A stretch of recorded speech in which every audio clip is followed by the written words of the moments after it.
Nah, berarti Sobat Kuntan harus mengakui beban sewa 11 bulan dan sewa dibayar di muka 13 bulan. Misalnya sewa dibayar di mukanya 14 juta, beban sewanya ada 15.400.000. Kata-katanya soalnya kayak gini, sewa dibayar di muka dibayar tanggal 1 Oktober 2019 loh Sobat Kuntan.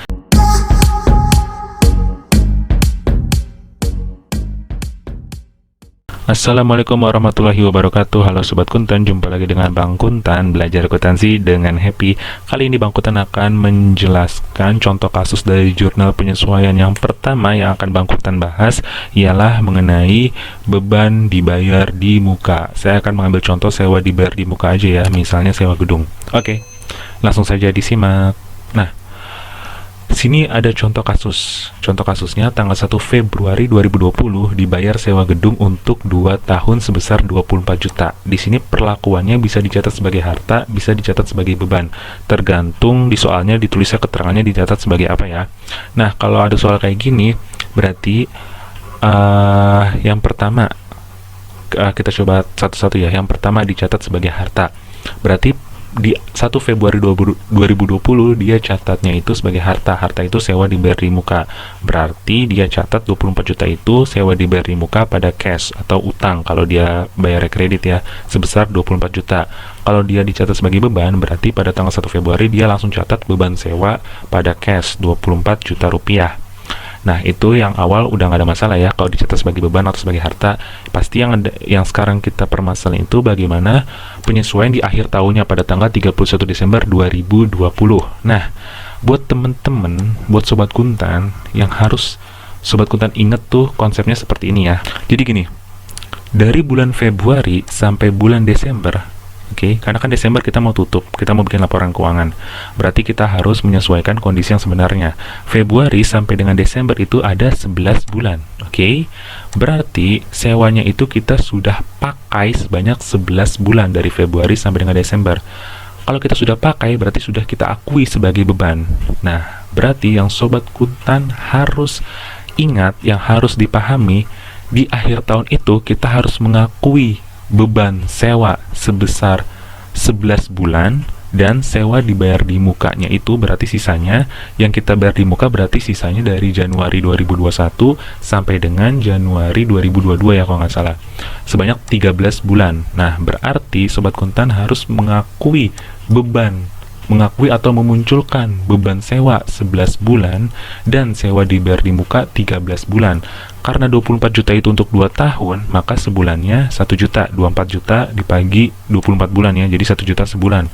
Berarti Sobat Kuntan mempunyai tugas bagaimana caranya memunculkan beban sewa 11 juta dan sewa dibayar di muka 13 juta.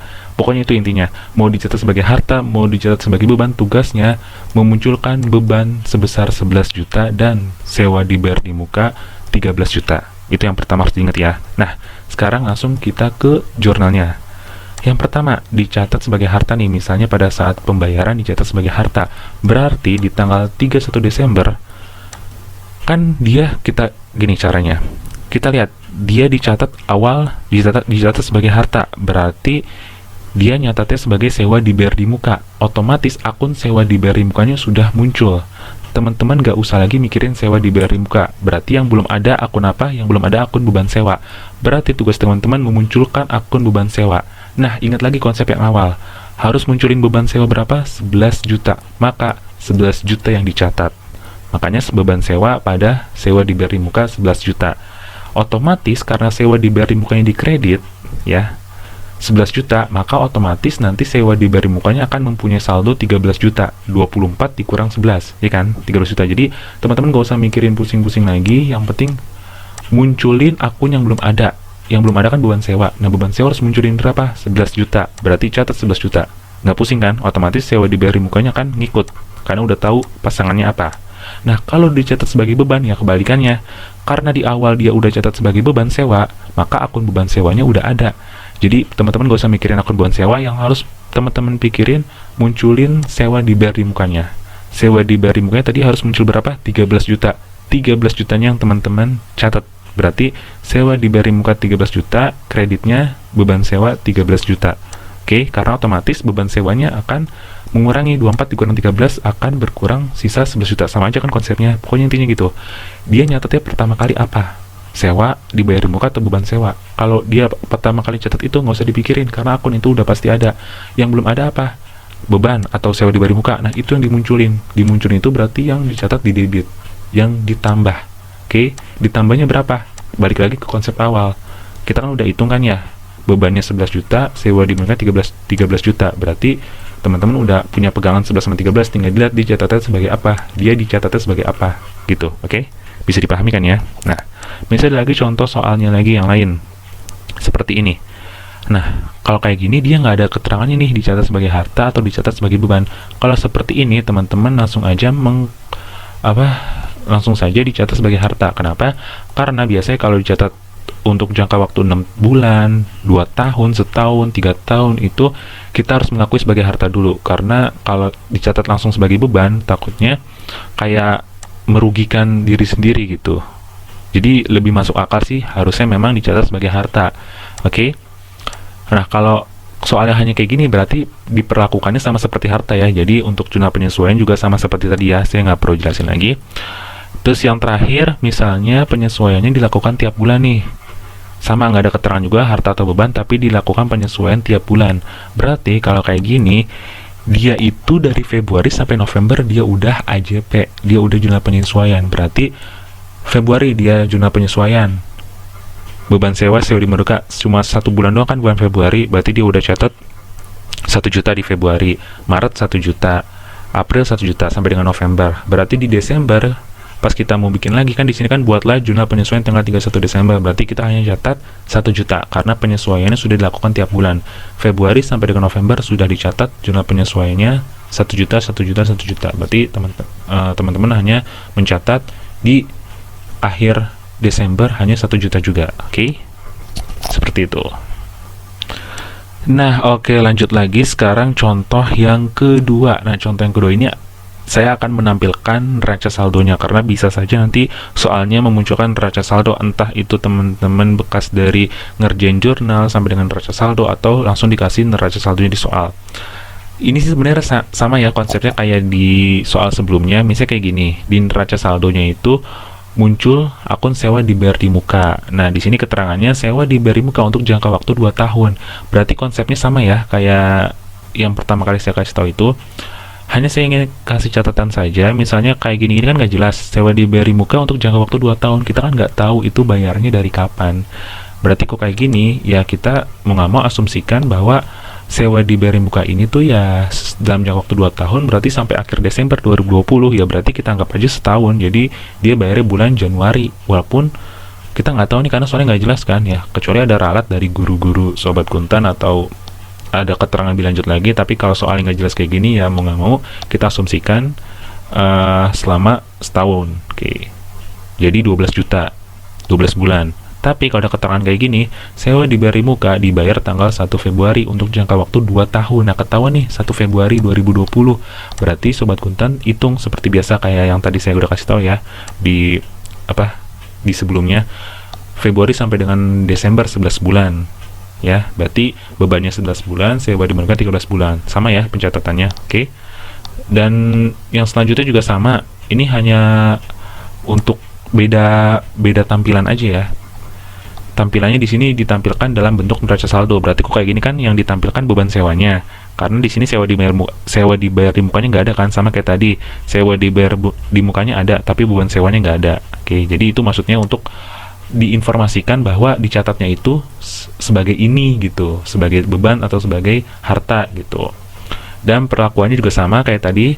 Misalnya sewa dibayar di muka untuk jangka waktu 2 tahun ya, anggap aja selama setahun ya, karena nggak ketahuan dari tanggal berapa. Dan ini akunnya juga sama ya kayak yang tadi saya udah kasih tahu konsepnya di sebelumnya, tinggal dibalik. Berarti kita harus munculin akun sewa dibayar di muka. Oke.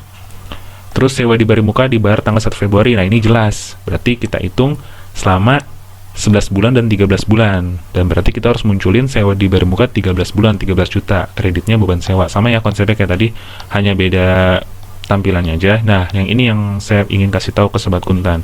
Misalnya ada akun sewa dibayar di muka 14 juta dan beban sewa 10 juta. kok ada dua-duanya di neraca saldo, itu berarti artinya sebelumnya pasti sudah disesuaikan. Nah, biasanya kalau soal kayak gini, teman-teman tuh soalnya agak lebih mudah sih. Misalnya kayak gini, soalnya itu pas udah ada tabel neraca saldo kayak gini, soalnya ditambahin beban sewa sebesar 1 juta. Oke, gitu doang. Berarti teman-teman hanya tinggal jurnal. Udah ketahuan nih beban sewa sebesar 1 juta. Ya udah, kita harus mengakui beban sewa di bulan Desember 1 juta. Ya udah, kita tinggal beban sewa pada sewa dibayar di muka. Simpel kan? Tapi kalau keterangannya agak rumit, sewa dibayar di muka dibayar tanggal 1 Februari 2020 untuk jangka waktu 2 tahun. Nah, ini yang PR banget yang harus kita hitung terlebih dahulu. Sekarang sekarang logikanya kita bermain logika lagi nih. Ini adalah neraca saldo 31 Desember 2020. Berarti yang belum disesuaikan. Berarti bulan Desember itu belum ada penyesuaian. Berarti kalau misalnya dia bayar tanggal 1 Februari, kita hitung. Dan ini beban sewanya udah ada di sini, berarti sebelumnya sudah pernah di jurnal penyesuaikan, ya sudah pernah disesuaikan. Berarti kita hitung Februari sampai dengan November saja, karena Desembernya belum disesuaikan. Februari sampai dengan November itu berapa bulan? 10 bulan ya. Berarti beban sewanya itu ya, beban sewa kan namanya, karena Februari sampai November itu adalah yang sudah diakui sebagai beban. Berarti beban sewanya itu 10 bulan. Kita lihat akun beban sewa. Akun beban sewanya 10 juta. Berarti 10 juta itu untuk 10 bulan. Berarti sebulannya ialah 1 juta. Berarti kita harus mengakui beban sewa sebesar 1 juta rupiah. Dan kalau ingin cross check lagi, berarti sewa dibayar di mukanya itu 14 bulan. Benar gak sih? Berarti 14 bulan itu kan 14 juta. Nah, 14 juta itu kan katanya sewanya itu 1 juta sebulan. Berarti 14 juta dibagi 14 juta dibagi 1 juta 14 bulan. Benar gak? 14 bulan. Ternyata benar 14 bulan. Berarti 10 tambah 14 24 bulan itu 2 tahun. Berarti cocok ya, match gitu. Nah, berarti ini untuk kasus yang penyesuaiannya dilakukan tiap bulan. Jadi dua-duanya nongol nih di neraca saldo. Sewa dibayar di mukanya ada, beban sewanya ada gitu. Oke. Atau ada lagi nih soal selanjutnya, sewa dibayar di muka sisa 14 bulan. Keterangan kayak gini. Berarti kita lihat di akun sewa dibayar di mukanya 14 juta. Keterangannya sewa dibayar di muka sisa 14 bulan. Berarti 14 juta ini untuk 14 bulan ke depan. Berarti sebulannya ialah 1 juta. Berarti kita harus mengakui beban sewanya 1 juta. Oke, sama ya. Hanya memainkan kata-kata saja. Kalau masih kurang paham bisa tulis di kolom komentar ya, Sobat Kuntan. Nah, ini yang terakhir nih yang saya ingin kasih tahu lagi. Itu kan kalau dalam jangka waktu tahun yang sama ya untuk pembayaran sewanya. Bagaimana sih kalau ternyata sewa dibayar di mukanya ini dari tahun sebelumnya? Nah, kalau dari tahun sebelumnya berarti kan otomatis beban sewanya itu nggak bakalan ketahuan kan? Karena kan beban sewa itu tiap tahun itu beban dan pendapat. Misalnya sewa dibayar di mukanya 14 juta, beban sewanya ada 15 juta 400. Berarti kan itu ada 29 juta 400 ya. Nah, itu bagaimana nih kalau kayak gini? Nah, kata-katanya soalnya kayak gini, sewa dibayar di muka dibayar tanggal 1 Oktober 2019 loh Sobat Kuntan. Akun-akun yang akan ditutup tiap tahunnya. Nah, kok kayak gini gimana dong? Dari tahun sebelumnya 1 Oktober. Sama kayak tadi, kita hitung sekarang. Kita hitung dulu dari Oktober sampai dengan November 2020. Berarti kita hitung dari Oktober 2019 sampai dengan November 2020. Cara menghitungnya saya sudah siapkan di sini.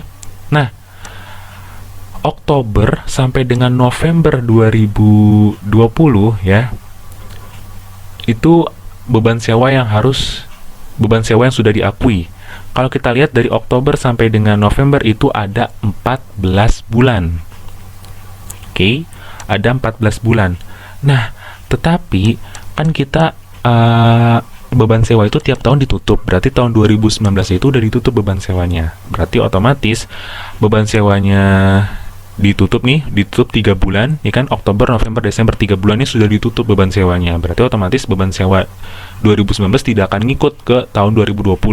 Nah, berarti beban sewanya itu kita hitung dari Januari sampai dengan November. Ada 11 bulan berarti ya. Nah, berarti di sini akunnya berapa nih? Beban sewa 15.400.000. Berarti 15.400.000 dibagi 11 bulan ya. Nah, berarti sebulannya 1.400.000 rupiah. Oke, berarti beban sewa per bulannya itu 1.400.000. Berarti Sobat Kuntan hanya tinggal jurnal beban sewa pada sewa dibayar muka 1.400.000 rupiah. Oke, logikanya gitu ya. Jadi kalau mau ngitungnya dari sewa dibayar di mukanya misalnya, tadi kan kita udah tahu sewa dibayar muka dibayar tanggal 1 Oktober. Agak ribet sih kalau ngitung sisanya ya. Tapi nggak apa-apa juga. Misalnya Oktober 2019. Oktober 2019 sampai dengan November 2020 ya. Desember jangan karena belum disesuaikan. Berarti Oktober, November, Desember 3 bulan. Terus Januari sampai November 11 bulan. 11 tambah 3 berarti 14 bulan. Nah, berarti 14 bulan itu sudah jadi beban. Sisanya berapa?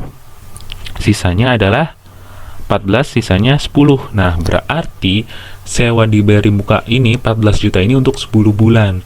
Berarti 14 juta dibagi 10, 1.400.000 sama ya. Jadi tinggal seenaknya teman-teman aja pengen membaginya dengan yang mana. Ingin membagi dengan beban sewa atau sewa dibayar di muka karena hasilnya akan sama saja. Oke, semoga bisa dipahami ya Sobat Kuntan untuk materi contoh kasus jurnal penyesuaian untuk beban dibayar di muka. Karena setelah ini saya akan menjelaskan lagi dengan contoh kasus yang lainnya. Oke? Jangan lupa juga buat kunjungi Facebook dan Instagram Bang Akuntan kalau ada pertanyaan, saran, kritik, atau masukan. Oke, thank you.